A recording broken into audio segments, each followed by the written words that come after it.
knocked Irodori Midori off the list. Let's see who we roll next. Let's see. 3. Tensai Oji no Akaji Kokka Sai Seijutsu. Oji means prince. I know that much. Prince or lord or whatever. So some kind of fantasy series. Let's hope it's not isekai. Well, against all odds, I finished Tensai Oji. What the fuck is the English title for this one? The Genius Prince's Plan to Raise His Kingdom Out of Debt or something? I didn't bother looking up the abbreviated version of it either, but I'm just gonna call it Tensai Oji.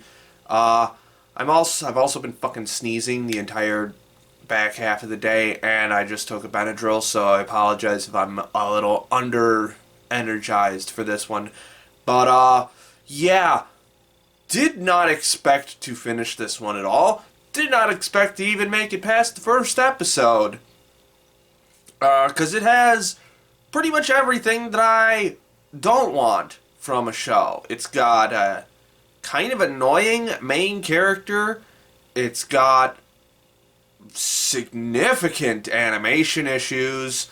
The plot really rides the line on how soluble it is, on how solid it is, I guess. It gets real fucking stupid sometimes. But despite a lot of my issues with it, I found it genuinely compelling, I guess. It's not an isekai, so I don't have to break the bell out. I think that alone is what gave it like an up in my book, because I was very much about to compare it to, what was the Machiavellian isekai? Not Armed Girls Machiavellianism, that's a different show. There was an isekai from last year or a couple years ago that had Machiavellian Prince or something. I was very much about to compare it to that show, which also fucking sucked. But, this one was, I think, specifically because it is not isekai, and we don't have this know-it-all, smarter-than-thou Japanese kid coming in and fixing a kingdom. I think the fact that it is an actual prince from this kingdom that makes it more bearable, in my mind. That's something I've also noticed about a lot of isekai now, is that the main characters are just so fucking full of themselves without reason for it. So the fact that it's just a normal fantasy series was kind of a plus in this instance. And I think this... No, I'm not even going to say that, because I still don't think the main character is particularly strong. His motivations are... He feels like a less compelling version of Kanye from Amagi Brilliant Park. He's definitely got that kind of vibe to him where he really thinks he's hot shit. But he does have the skills to back it up. They definitely border on just power fantasy stuff a lot of the time, but his plans do make sense. It just requires a lot of the people around him being fucking dumb. And admittedly, they are very convincing at being fucking dumb, but as the show goes on, the dumb gets more obviously out of place. In particular, the last arc where he tricks the prime minister of that one kingdom with the poison clothing or whatever. Like, that just made no fucking sense at all. But at least in the early episodes, it actually felt like he was genuinely smarter than his opponents. In particular because his opponents are just kind of dumb sometimes. And that was another interesting thing about it, is, a lot of the Prince's plan. What's this guy's name again? Wayne? I think that's his name. Yeah. I'm going to call him Wayne Brady. No, just Wayne's fine. Wayne, like, a lot of his plans often get undone by his enemy being too stupid. Like, in episode 4, the prince of a kingdom that's visiting, like, his plan is to, like, get him to out his kingdom's plan to, like, incite a rebellion or something. But he accidentally dies by falling off the balcony, and so that his kingdom blames Wayne for his assassination, and so he has to work around that shit, which was fucking hilarious. So I think it reminds me a bit of Spice and Wolf in the appeal of it. The appeal is like trying to figure out the politics of it all. Instead of economics like Spice and Wolf, it's more so politics. Definitely a little economics mixed into it, but more broad strokes economics than the finer details. Another thing I liked about this is that it's pretty much just a historical fantasy. There's no magic as far as I know. There's a lot of religious-based stuff. The obvious Catholic Church parallels. There's no other races, like magical races. There are other races of people, but well, there's only one other race of people, and they're basically just there to be discriminated against, which is another interesting point. I don't think it's fully utilized to the extent that I would have liked it to be. Like in the early episodes, it actually showed kind of promise because they really don't give you any exposition about it. This specific group of people, the Flallam, whatever they're called. Like you just kind of pick up right away that this is like a minority class that is being put upon by other people. It gets too comedically evil in the middle arc of the series, where like you see nobles just talking about hunting them for sport, and I understand that this happens sometimes in real history, but I don't think this show's writing chops were strong enough to pull off this particular plot point right. They didn't set up that idea properly before they just dropped it in your lap. So it didn't land. But I think the idea for this was solid. It just needed a little more bolstering in certain areas, because it just kind of felt like something that just sort of pops up every now and then.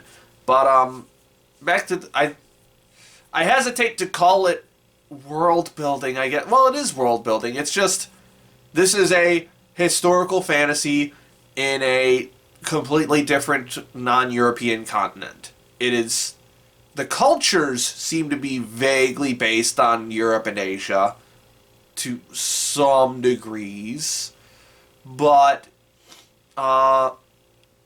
it's not just a copy-paste map of Europe, and there's no fantasy races, so it was kind of interesting. I wish the map was a little different than just an oval with a mountain down the middle, but I think that works more on a symbolic level of just separating the West and the East, and then they put Natra, the kingdom that Wayne is from, like right at the top in the center of it.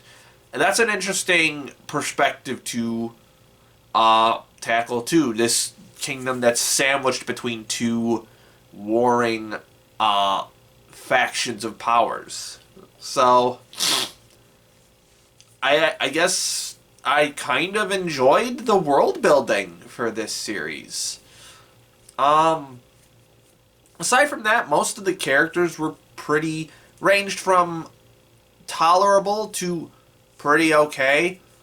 I don't think there were any particularly standout ones, and a lot of them have some issues In particular, uh, Wayne's like right hand woman, Nemim. The names in this show are so fucking hard to remember and pronounce. I hate it. But she is extremely waifuized. She is the equal parts strong, independent girl who don't need no man, and demure, infantilized young woman that needs to be taken care of. And now, in some instances, you want a little of both of those to make a more fleshed out, complex character, but the combination they picked for this specific character just didn't work, and they just made her feel super generic. Granted, I still fell for it because she is pretty cute, but I'm definitely not going to be remembering her much after this show is over. So, yeah, and a lot of the characters are just kind of like that. It also doesn't help that the voice acting is not particularly strong for this. A lot of the dialogue, especially during like scenes where they're really trying to like set stuff up in the world, it just feels like they're spitting dialogue at you non-stop. And a lot of it just feels super flat and unengaging, especially with Loa, who's like one of the princesses of the Empire, which is like the big Eastern faction. So that was definitely a hindrance. And then a lot of other ones, there were characters that just did not have the chops to pull off the scenes that they need to, like the Wayne's little sister, whose name I'm not even going to try and remember. Her voice acting in particular, I think, was really weak, which is unfortunate because the middle arc of the series, she has like this big, powerful speech, kind of similar to the princess's speech in season 1 of Log Horizon. It definitely had that air to it to a certain degree. But her voice acting was just so weak that it didn't really carry the performance that it needed. And then you have like a lot of big name voice actors just kind of phoning it in, I guess. Akio Otsuka showed up again, and he's just playing a really hammy Akio Otsuka in the King of Soul Jest, I think. I didn't hate his performance, but immediately I'm like, oh, there's Akio Otsuka. And then Rie Kugamiya showed up again for a total of, I think, 5 lines in this entire show, which seems to be her deal lately. Outside of Kagura in Gintama, she seems to be mostly done with this shit, unfortunately, which is a shame because she's easily one of my favorite voice actresses. And she did do a pretty solid role. Like, I didn't even notice her, mostly because it's been so fucking long since I've heard her in a role that has had more than 5 lines. But I'd really like her to take on like a notable supporting role or even a main character role again, just to hear her strut her stuff. Yeah, that's really all I have to say on the narrative end, I guess. And like I said earlier, the visuals are not particularly strong. They're not... I'm not even going to say they're not terrible, because there are a lot of times where the animation is just kind of poop. As expected from an animation studio that I have never heard of before this anime, and it apparently has only existed for a couple years. It's what, Yokohama Production Lab, I think is what it's called, or Yokohama Animation Lab, something like that. The designs are super fucking generic. Again, the waifu potential is strong with certain elements, in particular, Ninim and Zenobia in particular, I think. Well, Zenobia had big tits. That's the appeal of her at the end. And before that, she had like a nice little military uniform. But it's a lot. There's a lot of waifu bait in this show.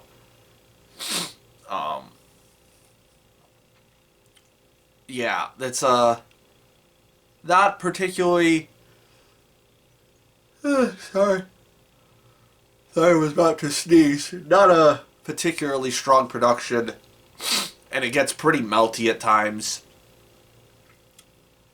But it's not completely incompetent. So I guess that's what. I'm still wondering how I got through this whole show. What was the appeal here? It has.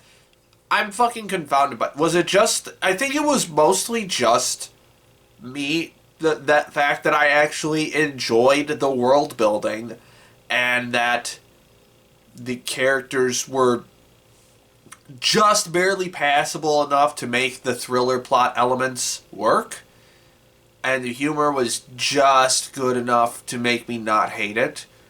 Like, this is a straight 5 right here. I'm just going to say that right now. We'll see exactly what kind of 5 it is when we get to the list, but this is just a totally middle-of-the-road show that just managed to click with me more than the other totally average middle-of-the-road shows. Based on how long I've been fucking talking about it, I guess. So, that's it for this one, I guess. Let's see where I rank it. Alright, Tensaiyoji is done. And we're gonna put it right here and give it a decent 5. This just totally average, just barely watchable kind of show. Now, this would normally be the part where I roll again, but I think I'm just gonna pick and choose these last 3. Obviously, we're still saving Precure for last, but of these 2, I'm definitely sure I'm going to finish 86, and I also have to rewatch the first season, but I'm not sure if I'm going to finish Lupin. So we're going to jump into Lupin first and see how it do. Alright, I made it through 6 episodes of Lupin III Part 6. Well, actually 7, because of the episode 0, which I'm definitely going to talk about first, because I will recommend that you watch the episode 0, G-Die, I believe is what the subtitle is, or Time, because this is the last project featuring, I wish I had looked up his name before this, but he's the voice actor for Jigen, who has been voicing the character for 50 years, and he finally retired after this project. Hats off to you, sir. And knowing that, you can really hear how old he is in this episode, which I think actually is to its benefit in this particular episode, because the entire theme of the episode is that Jigen is getting too old for this shit, and he, like, contemplates retiring. Some of the action set pieces aren't as solid as they could have been, but I think the overall presentation of the episode was solid. And I would definitely recommend that, which is a hell of a lot more than I can say about the main series. Holy shit, this was frustrating. The first 2 episodes were fucking great. I was really invested in this Sherlock Holmes versus Lupin plot. I really want to know what the backstory with Dr. Watson is, and how Lupin is involved in that. Want to know more about Lily, who I guess is Dr. Watson's daughter. Want to know how this Sherlock Lupin mashup is going to go. I think it's put together really well. However, apparently there's only 6 episodes of this plot, and it only takes up the first half, because for some reason they decide to constantly interrupt this plot with episodic stories. Now would be a good time for me to give you my Lupin history, which is admittedly rather thin. I've seen... My first Lupin was Part 5, back when it was airing, which I really liked. Uh, some really great longer story arcs, and also some pretty solid episodic stuff. And then after that, later I watched The First, which was that CG movie, which I thought was okay. Not particularly stand out in any way, but decent movie. And then a little while ago, I think it was like probably like 5 or 6 months ago now, I watched Castle of Cagliostro, which was Miyazaki's Lupin. And that's my favorite so far. Especially after this one. It is definitely much higher than Part 6. But I think Part 5 makes for a much better comparison to Part 6 in how Part 5 operates structurally as opposed to Part 6. Now, admittedly, Part 5 has, to my knowledge, way more arc-based episodes. Like, there's a lot more longer story arcs in Part 5 than Part 6. Again, I've only watched 6 episodes of Part 6, but that was just me browsing through like Wikipedia and like episode summaries. But the way Part 5 worked is it would complete an arc, which is usually like 4 to 6 episodes, and then it would either move on to another arc, or you would get a couple of episodic stories. And that worked really well in terms of like viewer pleasure. Like, you get a nice bit of story with a cap on the end that is like, okay, this part of the story is finished. I'm anxiously awaiting the next part, but in the meantime, I have some episodic content to chew on. Part 6 does this completely fucking wrong, and in that you get 2 episodes of setup for this big Sherlock Holmes story, and then it fucks off for 4 episodes to do more episodic content. Then it comes back to do 2 more Sherlock episodes, then fucks off again to do 2 more episodic stories, and then comes back to do 2 more to round out the Sherlock story. At least that's what I've read based on that's what I've come to assume based on me skimming the Wikipedia summaries of the episodes. And all of the episodic stories so far are pretty fucking terrible. I have no confidence in the future ones, and it makes me question the arc-based ones as well. Yes, even the Oshii episodes. Guess this is where my other hot take comes in. Everything that Mamoru Oshii has made for anime after 2010 has been fucking garbage. Vladlove was an incomprehensible fucking mess that wasn't funny. Episode 4 of Lupin Part 6 was frustrating, not funny, and borderline pretentious. I didn't get to episode 10, which was his other episode, but I'm pretty sure it's probably going to be just as garbage based on episode 4. I guess I just don't like Oshii at this point. Yeah, like I've seen, actually now that I think about it, I haven't seen a whole lot. I'm sure I've seen more than I'm remembering. Like, I saw the Ghost in the Shell, the first 2 Ghost in the Shell movies. Really liked the first one. Honestly, didn't care for the second one. Maybe I just don't like Mamoru Oshii. Who knows? Oh, I liked Patlabor. I liked that. I've seen the first OVA series, like the first 7 OVAs, so I liked that. I'll probably get into a little of his Urusei Yatsura stuff at some point. Probably just Beautiful Dreamer, if I'm being honest. And I do want to go back and watch some of his other stuff, like Skycrawlers and some more of his sci-fi stuff. But in terms of his comedies, I guess I just don't like him. Or maybe he's just been really bad with anime in the past 10 years. I'm gonna hope that it's that one so that I can just peruse his back catalog and see what else he's done. But back to Lupin proper, the fucking episodic stories for this are just fucking dog shit. We had this really weird episode about a guy with a private train on his property. So much of it didn't make any sense.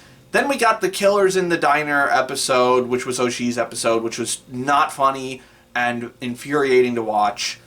And then we got a two-parter about, what was it? Like, Lupin gets sent back in time, but it's not him getting sent back in time. It's just like a virtual reality thing, but it might as well him getting sent back in time. Here's the thing. Lupin needs to stay away from supernatural shit. Now again, I'm not exactly a Lupin veteran, but pretty much anytime supernatural shit gets involved, the plot goes south real fucking fast. And surprisingly though, the supernatural shit was not the worst part of these episodes, aside from them just not being interesting. Really bad fucking editing in this that made me go wait, how did that happen? And then I had to think a few seconds about how it happened in order to put all the fucking pieces together.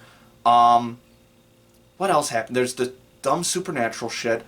It ends up smoothing over Japan's imperialist history during this time, because this is the Showa era. This is when they're conquering all of Asia, and it kind of shifts the blame onto one dude, and everyone else goes, no, we aren't like that. We are the good people. We won't be imperialist. And I'm like, fuck, all the way off. This is just imperialist erasure.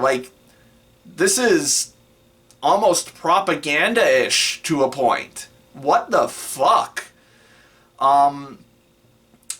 There's fake lesbians. I'm debating on whether I should even explain that or just let you imagine what the fuck that means. Fuck it, I'll tell you. So, in episode 5, it's very heavily implied that two characters are gay women, and they're in a relationship. They're in bed holding hands and drinking champagne in very very silky almost lingerie-ish kind of outfits. I'm like, okay, Lupin, cool, you got the lesbians, cool. I like gay girls. And then episode 6, it's nope, one of them was a boy in disguise all the time. I'm like, huh? And what really pissed me off about that part was when the one that's actually a girl finds out that he was a guy, she starts blushing. So, not only do we have fake lesbians, but you're also kind of erasing the fact that this character was implied to be a lesbian at one point, and now it's just oh, he was a boy the whole time? Oh, now I'm thinking... It looked so gay before. Why'd you make it not gay? What the fuck? Oh, this show fucking sucks. I'm probably just going to finish the Sherlock Holmes episodes specifically, just to see how this story ends. Although I've heard it's not very... I've heard that the ending is a bit disappointing, and I've heard the second arc of the series is just fucking awful, which I would totally believe based on what I've seen so far. So I'm just going to call it quits here and move on to the next show. Alright, Lupin Part 6 is off the list. And if you're wondering where I would put episode 0, it's probably somewhere around slow loop territory. Probably just under slow loop, I would put it. So yeah, would recommend that episode, but not much else. In any case, it's time for 86. Now, I have not seen I haven't seen the first season since it finished airing, so I'm going to rewatch that before I jump into season 2. So, let's do it. Alright, I just finished all of 86, and that was pretty dang good. Now, I had actually watched the first season way back when it aired in, God, was that spring of last year? I think that's when the first season was. But I kind of needed a refresher before I jumped into season 2, and honestly, I'm glad I did, because I think I actually appreciate that season a little bit more now. I bumped it from a 7 to an 8. I was very harsh on its critique of racism and such when I first saw it. Didn't think that was the strongest element of the series, but I think I was just a tiny bit overzealous in my critiques. It still definitely has some flaws in it, but I think it's also a lot smarter in certain areas, especially in how racism is kind of rationalized by different people, especially people within a government organization. Also, the first season is fucking spectacularly directed. It is just absolutely just very tight, really cool cuts and transitions, and just great cinematography overall. It was real good. And I can say the same for the second season, although I'm honestly not sure which season I like more so far. I think I like season 1 just a tiny bit more, but season 2 has the resolution to this whole arc so far. So it definitely has that going for it, and it ended really strongly too.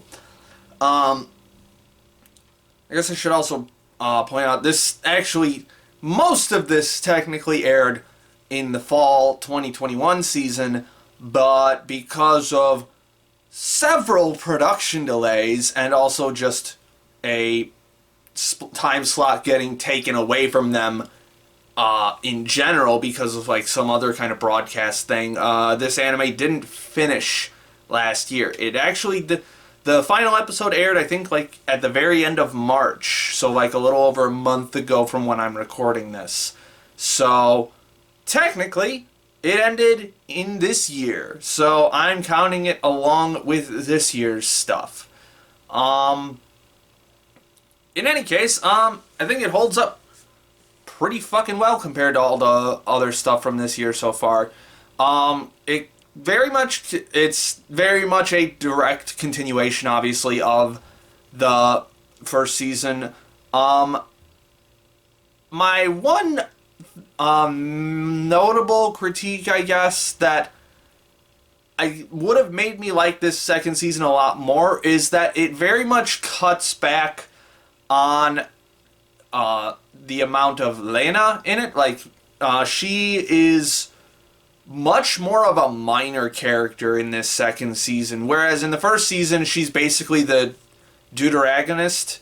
Like, it's her and then Shin with the 86. They're basically sharing the protagonist role, just split between two different storylines that intersected quite often in the first season. But now that they're separated until the very end of season 2, it focuses a lot more on Shin and the 86 in the Giad Confederacy, or Federacy, just Giad Federacy, not Confederacy. But so I was a little disappointed in that aspect, in that we didn't get as much Lena in this season as season 1, because I really think that was one of the core things that made season 1 so good, is her interaction with Shin and the other 86, and her coming to the realization of how she should act. And I understand in hindsight why she wasn't in this season all that much, because her character arc, or at least that portion of her character arc, was basically done until she reunites with Shin. But I was still missing that dynamic a little bit. But aside from that, pretty strong season overall. It definitely shifts gears based on the end of season 1. Like, Shin finally kills the ghost of his brother, and so he's able to move on.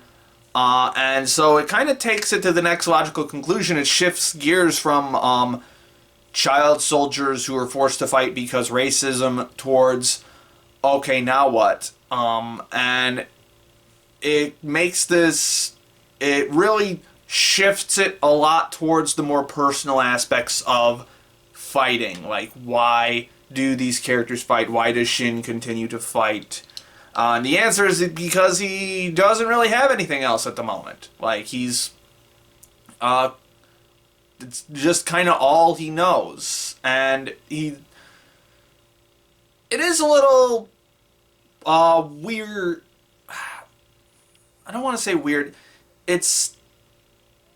You could definitely say the critique that just saying, like, yes, you can just go on fighting, that's totally cool for you to do. Like, that's kind of the conclusion, sort of the conclusion they can come to. Obviously, it's vastly more complex than that. And there's a bunch of different intricacies that go along with that. But the final conclusion that they come to is, yes, we're going to keep fighting. No matter who we're fighting for, who we're supporting, or whatever. Well, again, it's a little more complex than that. So it is a little, just a tiny bit hawkish in that sense. Like, the implication that these characters want to fight. But again, they do go out of their way to make it a very complex situation with a lot of different factors going into it that kind of justifies it as much as you can justify this idea. So, and obviously it's not like they're fighting other humans. They're literally fighting a bunch of AI that are stealing people's brains and using them to enhance their battle strategies. So, yeah, it's not exactly like it's an unjust war or anything, but I do like that they very much lean into the idea that, yeah, it doesn't matter that they just escaped the horribly racist Republic of San Magnolia. They're still 86, and they're still a bunch of child soldiers, and so even people in other militaries view them as different and view them as a threat. And so they still... It's a different kind of discrimination, but it is still discrimination. So I do like that it's like, they didn't suddenly get whisked away to this magical land of no racism. So that was a interesting plot point. Although it does make the president of this country very interesting, because, like, there are a couple moments in the second half of this, of season 2, where he's just like, if we're not going to be entirely ethical, we should just all fucking die. And you get the sense that he means it, and that he is willing to pull through on that. So, if this gets another season, I will be very interested in seeing where his character goes in the future, because he's definitely got some demons lurking in there that are going to be interesting to explore. But yeah, I think... Oh yeah, I guess another... Well, this season actually kind of tries to fix a critique that a lot of people had with season 1 that I would still say is a bit of critique, but didn't bother me quite as much, is that basically all the 86 except for Shin aren't as developed as characters. Like, a lot of them are 1 or 2 note in a sense. And this season does try to correct that. I would say it could have still gone a little bit farther with certain areas, but it definitely feels like this core group, with Raiden and Theo, Anju, and Kurina, you finally get at least a slightly more complex view of who they are. Like, gives them different hobbies that they want to explore. They interact with... you really see them interact with Shin and other people in different ways. So I think this season, to some degree, fixes this issue. It can still be better, but I think it is on its way towards fixing that issue.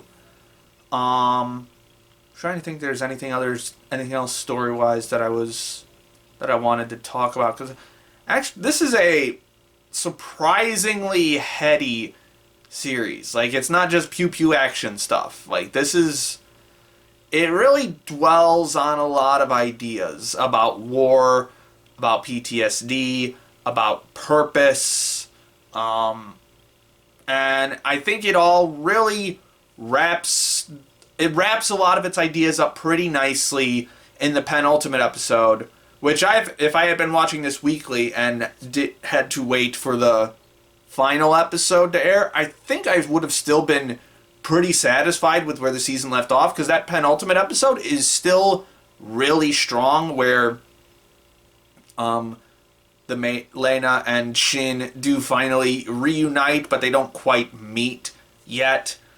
And that was a fucking beautifully directed episode too, just absolutely gorgeous.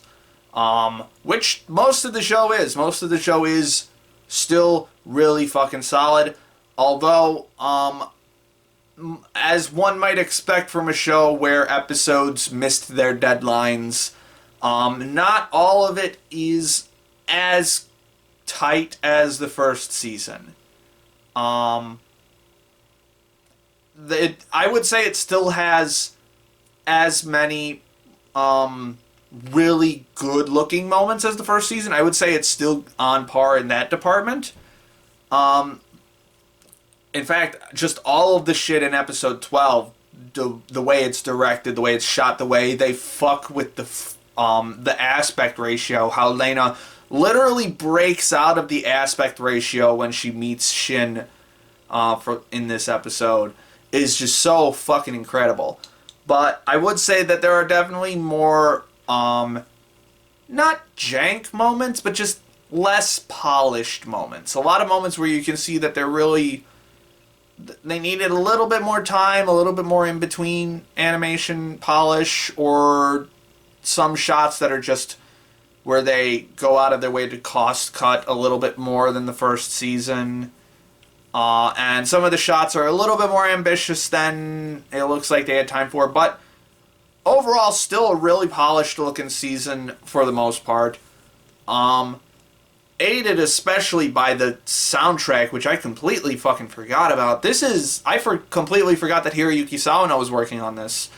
And honestly, this might be one of his best soundtracks in years.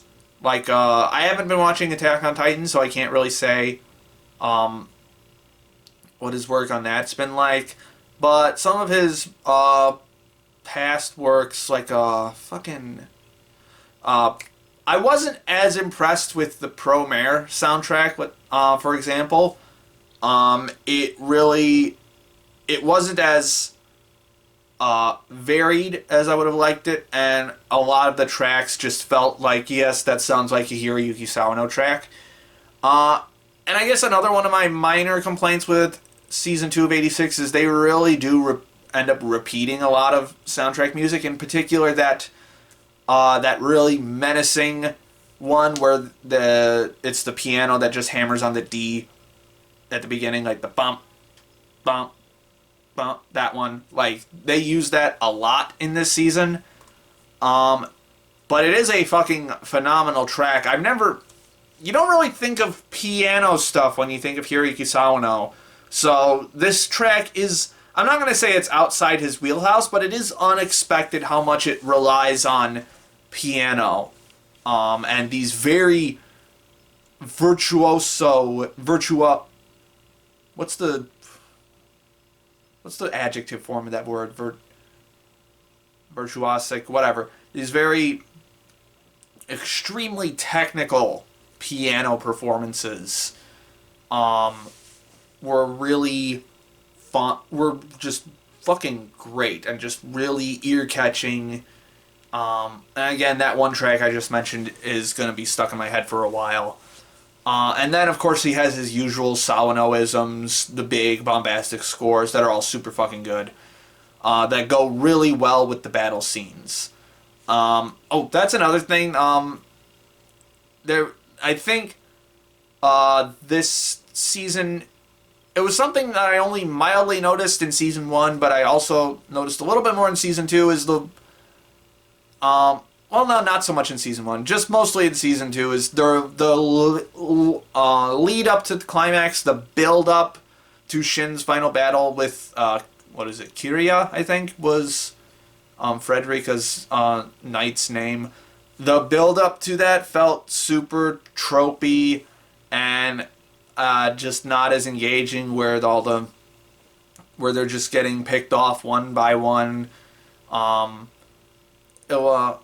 think that could have been a little bit better, but yeah, I very much enjoyed season 2 of 86. Would definitely be interested in a third season. Hopefully, if it does, it doesn't get met with more production issues, because that just sucks that this happens so much nowadays. Like, there were so many production delays last year in particular that, like, I understand a lot of it is COVID related, but I think also a lot of it is just the anime industry finally crashing down on itself. We really need to start peeling back on how many shows are made every year. But I don't think that's happening, so that's unfortunate.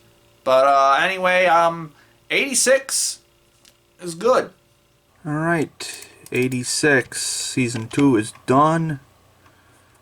And we're going to put it, let's see, where did I say it? We're going to put it right there, decently high up in the list today.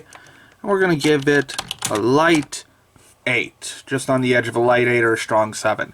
Good stuff. And now, we only have one show left. Let's watch some fucking magical girls, boys and girls. Let's watch Tropical-Rouge Precure. Alright, I just finished all of Tropical-Rouge Precure. That was pretty good. That was pretty much about where I expected it to be. It's not my favorite Precure series so far, though I haven't really finished all that many. I'm going to dive into that in a second, but I enjoyed the hell out of that. So, the more I think about it, the more I realize my history with Precure is a lot more detailed and complex than I remember it. The first actual Precure series that I tried was I watched like the first episode of Mahotsukai Precure around the time that it came out, I think, or slightly after. And I meant to come back to it and just never did. So I guess I should do that at some point. Then, I'm pretty sure what happened next was, Hugto aired a couple years later, and that was when the larger swath of AniTube proper, started to hone in a bit more on Precure. Because Hugto is kind of universally considered to be the best Precure of the past 5 years or so. Probably of the past 10 years, since it's been over a decade since Heartcatch came out now. So yeah, Heartcatch notwithstanding, Hugto is kind of considered to be the best Precure of the past decade. So it's that. And the reason I got exposed to it is because Lachlan, aka the Pedantic Romantic, made a video about it after like the first 3 or 4 episodes or so. And that's how I became aware of it as something that was airing. So I watched all of that, and I thought that was also, as many people thought, it was pretty good. I really enjoyed it. And ever since then, magical girls have been on my radar. After that, I think after that was when I started Futariwa, which I got, I think, about halfway through, or a little more than halfway through, and I put it on hold and just haven't come back to it. Again, that's another one I need to finish. Eventually, I want to try all of the Precure. Because this is a franchise I can definitely see myself getting invested in. And then, what was it, God, 2 years ago now? I binged all of, well, actually, I watched when it first started airing, I watched like the first 11-ish episodes of Star Twinkle Precure, which I fucking loved. And then when it was finished, I binged all of it. That one is definitely my favorite Precure series so far. And then after that was Healin' Good. I think I got about, 18 to 20 episodes into that and just didn't like it. So I would consider that one dropped. I don't see myself coming back to that one. I actually have an unreleased script, like an unreleased video comparing Star Twinkle to Healin' Good, like some specific. God, that train's really fucking loud. I hope that's not picking up in the fucking audio, but I'm already into it now. But anyway, so yeah, maybe I'll release that at some point, but who knows? I'm just never satisfied with the final script for that. But maybe I'll just put out the script for patrons or something. Let me know if you just want to read the fucking script for that. But in any case, so was not a fan of that. Like, even before the pandemic hit and like completely threw production through a loop, I was not a fan of it. And that brings us to Tropical-Rouge Precure, the latest one to finish airing. This one is definitely, it leans a little more comedic than the other ones that I've finished so far.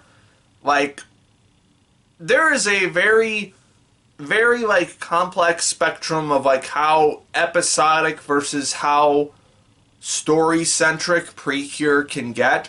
Of the ones that I've seen so far, I would say Star Twinkle is the most story-centric in that the episodes build on a larger plot, like, build on a larger narrative that is, like, told in the story and is not just a series, where as opposed to, like, a series of episodic stories that are more focused on character building and the actual episodic parts of this episodic series. Because make no mistake, all of Precure is episodic.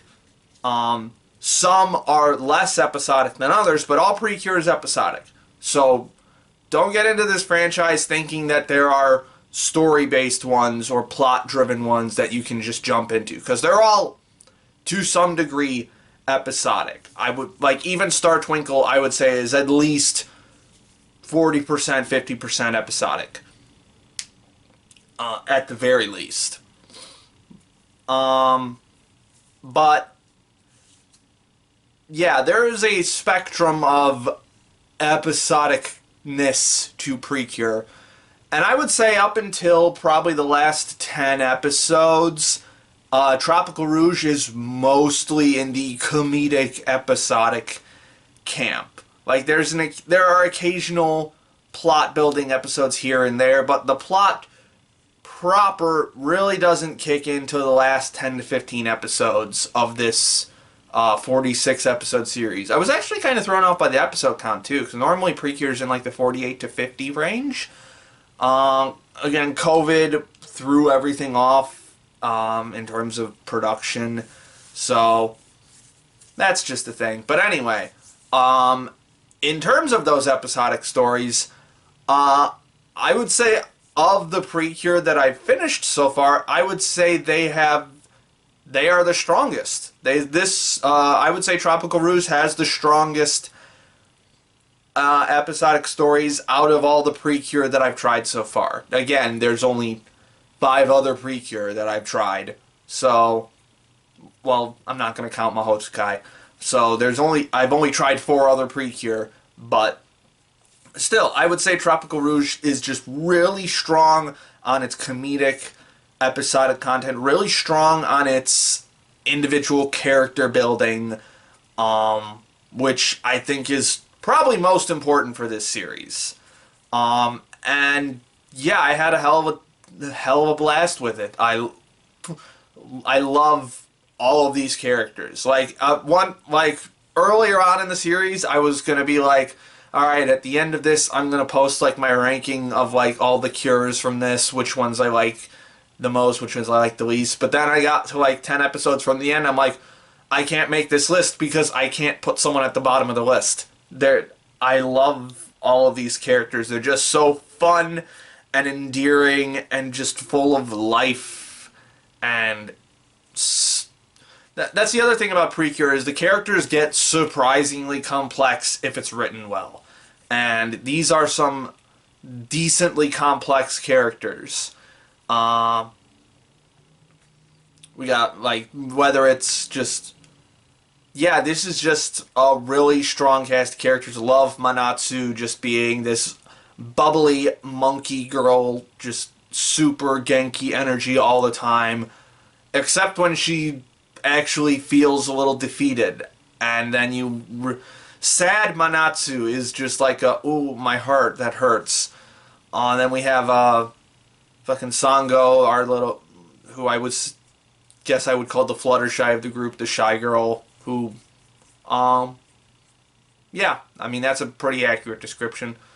Midori, our little bookworm character, who I saw a lot of myself in terms of how my personal art is created and how I approach the creative process and how I accept feedback.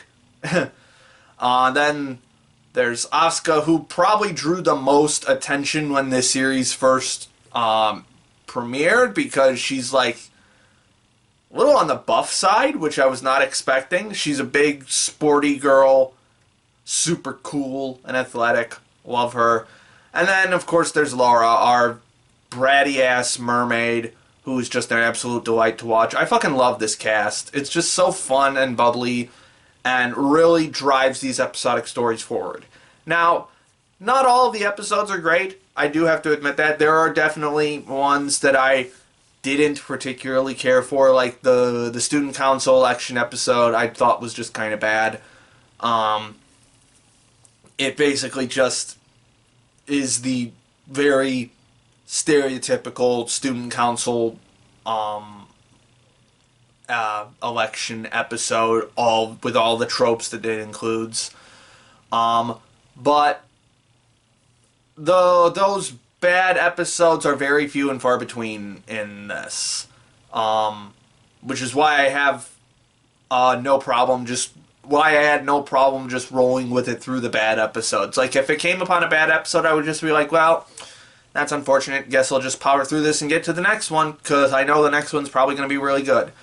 And, like, even episodes that I thought were going to be bad turned out pretty good. Like, I personally hate body swapping as a trope. I just don't vibe with that at all. And there's a body swapping episode of this that actually turned out to be pretty good, because they actually avoided the narrative pitfalls that are typically associated with that. And just did something relatively fresh with the concept in terms of its presentation. So, really enjoyed that. A little turn there. Now, in terms of the actual plot of the series, now, I will say, I don't think I have not finished a Precure series yet where I didn't have a problem with the ending. Like, even with Star Twinkled, like, the final villain I thought was a little bit weak in comparison to some of the other stuff. And that's still present here. The climax felt a bit... In some places it felt very drawn out, and in other places it felt too truncated. I wish we had gotten just a little bit more with the Queen of Delays, but it was definitely functional in what we got. So I'm not, like, too upset by that.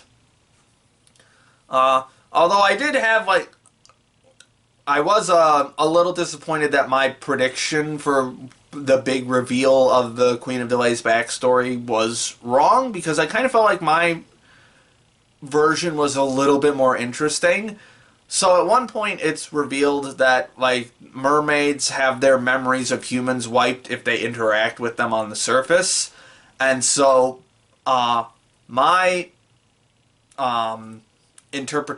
theory at that point was, oh, the Witch of Delays is a mermaid who had her memory of the legendary Precure wiped, and now she's like desperately trying to get that back or something, which doesn't really, which in hindsight also, that theory has its own holes in it, like why why the delay thing or whatever, she delays stuff or anything. But as it turns out, it's just the legendary Precure befriended her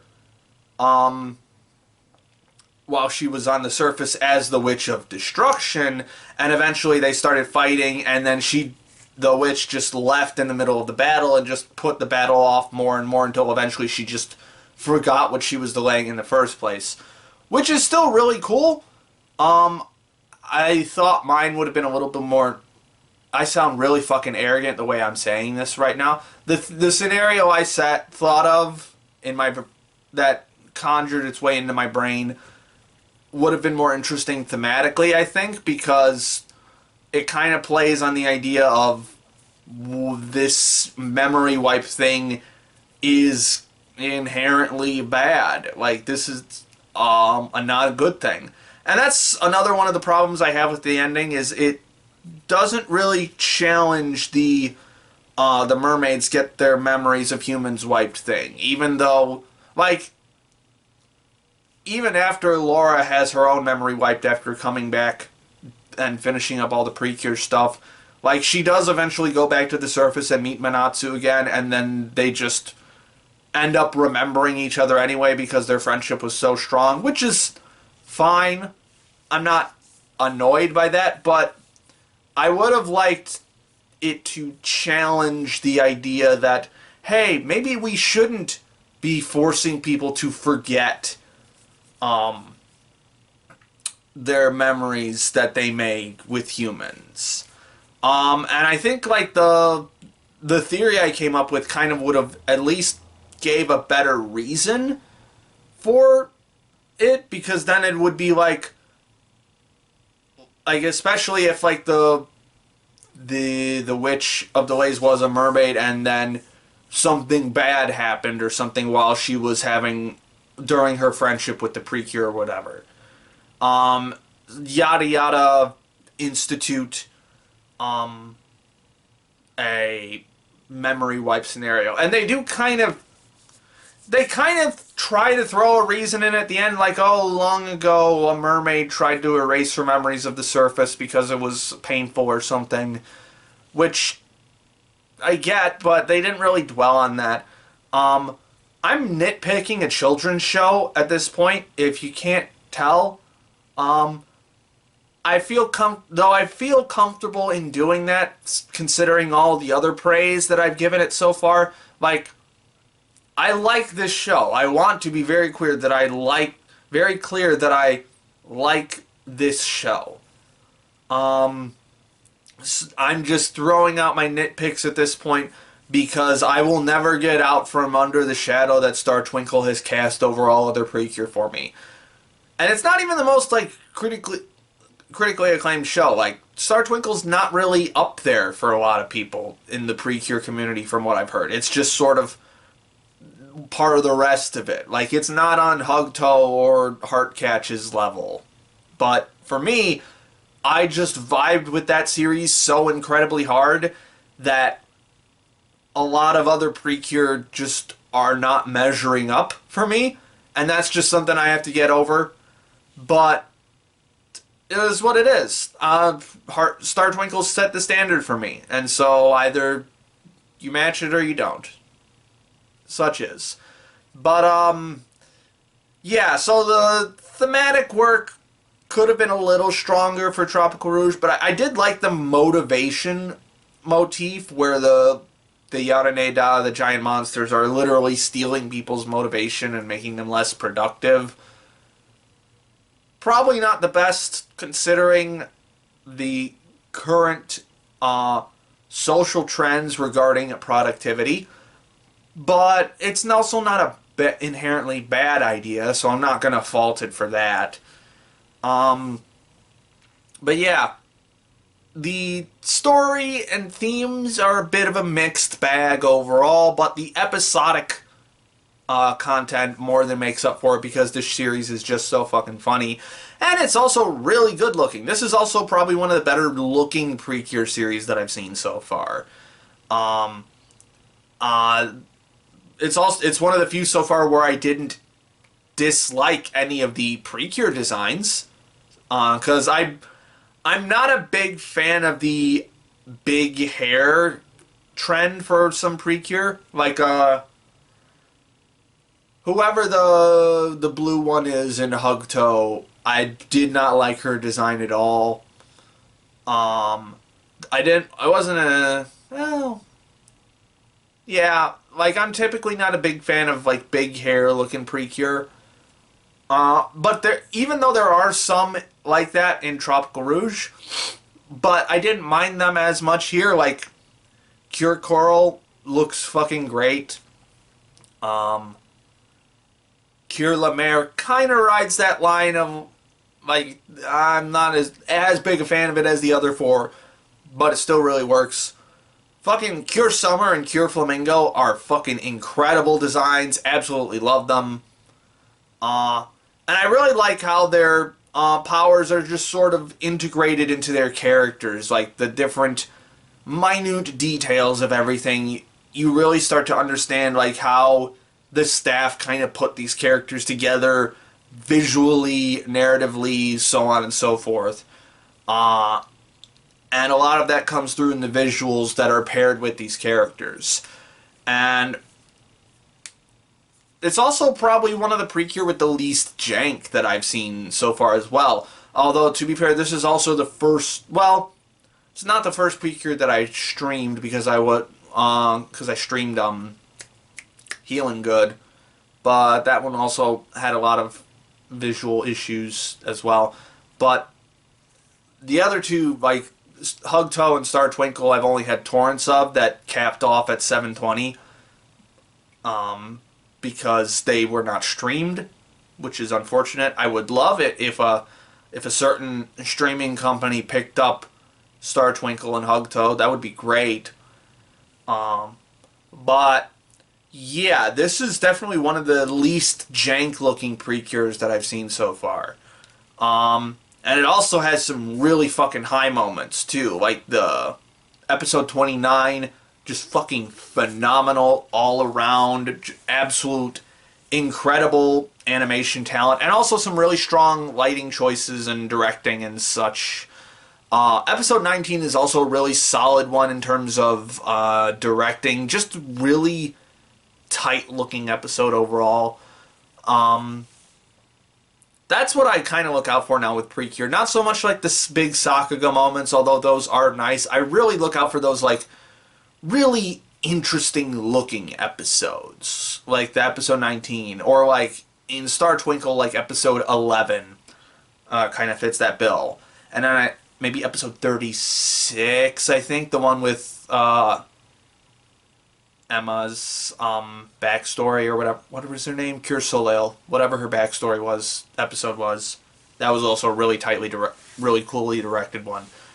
But yeah, I really and that's another thing about Precure, and one of the reasons that I really latch onto it is no other series looks like this. No other series moves like this. No other series is animated like a Precure series. Like there are certain animation like mechanics, there's certain frame rate like tricks. There's just nothing else looks like this when it looks good, and it looks really fucking good when it looks good. So that's another reason why I've latched onto this series. It just looks really fucking cool sometimes. Oh, the last thing I want to say on this is I should have looked up who the composer is. I think her name is Terada-san, I think. She's fairly new to the Precure franchise, and I don't think she's done a lot. I think she did a lot of Inazuma 11 music too. And then for Precure, she started on Healin' Good, which I was not a big fan of the soundtrack for, amongst other things with Healin' Good. But I think she really came through strong with this soundtrack, and it just always matched and amplified the scenes that it was part of. So, yeah, really enjoyed this one. Again, the ending could have used a little bit, could have been a little tighter, a little more better paced overall. But I enjoyed the hell out of this. I would watch it again. I would watch this one again. Not for a while though, because 46 episodes is a bit of a commitment for me at this point.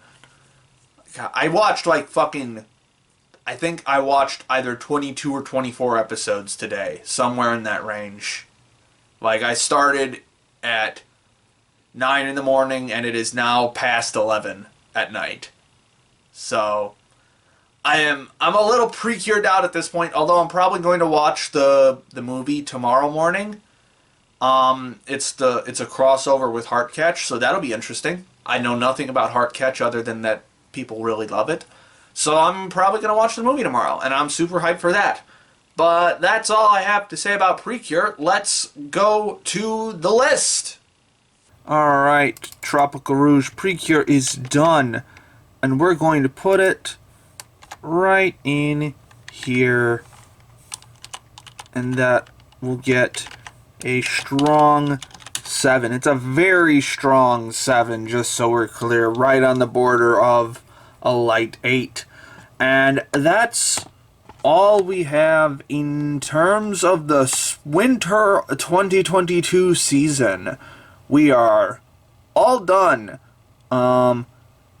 I know this list looks intimidating right now, but a lot of it is movies. And a lot of it, like, there's even one that's just a fucking music video on here.